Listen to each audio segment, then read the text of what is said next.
ایک اور آسانی اور رخصت دی گئی ہے کہ بعض صورتوں میں دو نمازوں کو جمع بھی کیا جا سکتا ہے، اور اس کی ایک صورت تو یہ ہے کہ سفر کے دوران میں نمازوں کو جمع کر لیا جائے، ایک صورت ہے خوف کی صورت میں نماز جمع ہو جائے، یا بارش ہو رہی ہو تو اس صورت میں دو نمازوں کو جمع کیا جا سکتا ہے۔ دو نمازوں کو اپنی مرضی سے جمع نہیں کر سکتے کہ ظہر کو فجر کے ساتھ کر لیں، مغرب کو عصر کے ساتھ کر لیں، ایسا نہیں ہوگا، بلکہ دو نمازوں کو جو جمع کیا جائے گا اس کے دو دو جوڑے سمجھ لیجئے، ظہر عصر اور مغرب عشاء، ترتیب یہ ہوگی۔ نبی کریم علیہ السلام اگر سفر کرنے لگتے اور ابھی ظہر کا وقت شروع نہ ہوا ہوتا تو آپ ظہر کی نماز ڈیلے کر کے عصر کے ساتھ پڑھتے، ابھی ظہر کا وقت نہیں ہوا۔ یہ بھی ایک بنیادی بات سمجھ لیجئے کہ جب دو نمازوں کو جمع کرنا ہے، دو میں سے ایک نماز کا وقت ہونا چاہیے۔ ایسا نہیں ہے کہ 10 بجے سفر شروع کرنے لگیں تو ابھی تو ظہر کا وقت شروع نہیں ہوا اور ظہر عصر کو اکٹھا کر لیے تھے۔ تو اللہ کے رسول صلی اللہ علیہ وسلم اگر سفر کی ابتدا کرنے لگتے، ظہر کا وقت ہوتا، آپ عصر کو ظہر کے ساتھ پڑھ لیتے،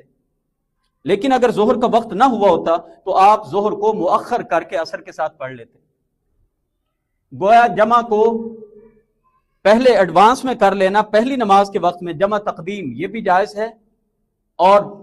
جمع تاخیر کرنا یعنی ظہر کی نماز کو عصر کے ساتھ پڑھنا یہ بھی جائز ہے۔ اور ایک صورت جمع سوری کی ہے،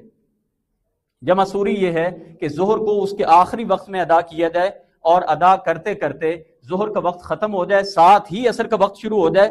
یعنی یہ صورت جمع والی ہے لیکن حقیقت میں دونوں نمازیں اپنے اپنے وقت پہ پڑھی جا رہی ہیں۔ تو آسانی کا پہلو یہی ہے کہ جمع تقدیم ہو یا جمع تاخیر ہو، جو آپ کو آسانی معلوم ہوتی ہے، دو نمازوں کو جمع کیا جا سکتا ہے۔ ایک بڑی عجیب و غریب ایک بحث چل رہی ہے، اور کئی لوگ پڑھے لکھے بھی اس بحث میں وہ موٹیویٹ ہو کے وہ اس کے اوپر اپنا پورا موقف اپنائے ہوئے ہیں۔ وہ موقف یہ ہے کہ بغیر عذر کے بھی دو نمازوں کو جمع کیا جا سکتا ہے، اور اس کے پیچھے وہ حدیث ہے، نبی کریم علیہ السلام نے مدینہ میں رہتے ہوئے، حدیث کے لفظ ہیں، نہ بارش تھی، نہ دشمن کا خطرہ تھا،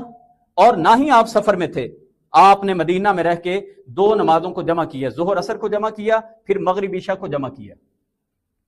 اب بعض لوگ اس کا یہ مطلب نکالتے ہیں کہ بغیر عذر کے ہی، بغیر وجہ کے ہی آپ دو نمازوں کو جمع کر لیں،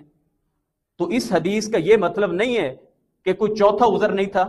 بلکہ اس حدیث کا مطلب ہے یہ تین عذر نہیں تھے، کیا پتہ کوئی اور عذر ہو کہ میری امت کے لیے آسانی رہے، مشقت نہ ہو۔ آسانی کا پہلو ہے، آج اگر کسی کا انٹرویو ہے، کوئی 4 گھنٹے کا پیپر ہے،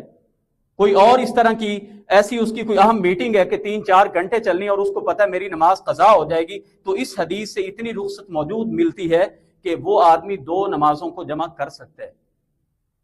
لیکن یہ کہنا کہ اس حدیث سے یہ معلوم ہوتا ہے کہ بغیر عذر کے ہی جمع کیا، تو یاد رکھیے اللہ کے رسول صلی اللہ علیہ وسلم نے مدینہ منورہ میں رہ کے تقریباً 17,000 فرض نمازیں پڑھی ہیں، اور 17,000 نمازوں میں سے اگر آپ نے دو نمازوں کو جمع کیا ہے